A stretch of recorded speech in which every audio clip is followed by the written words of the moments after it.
गेल्या 20 वर्षांपासून रखडलेल्या अमळनेर तालुक्यातील पाडळसरे धरणाचा केंद्रीय योजनेत समावेश झाला असून या प्रकल्पाच्या कामासाठी सुधारित प्रशासकीय मान्यता मिळाली आहे।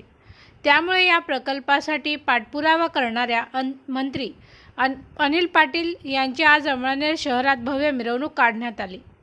अमळनेर शहरात ठिकठिकाणी फटाके फोडून तसेच मंत्री अनिल पाटील यांचा जागोजागी जाहीर सत्कार करत नागरिकांच्या वतीने जल्लोष आणि आनंद साजरा करण्यात आला। यावेळी वाजत गाजत निघालेल्या मिरवणुकीत जल्लोष करणाऱ्या नागरिकांसोबत मंत्री अनिल पाटील यांनीही ठेका धरत पाडळसरे धरणाच्या कामाला गती मिळणार असल्याचा आनंद साजरा केल्याचं पाहायला मिळालं।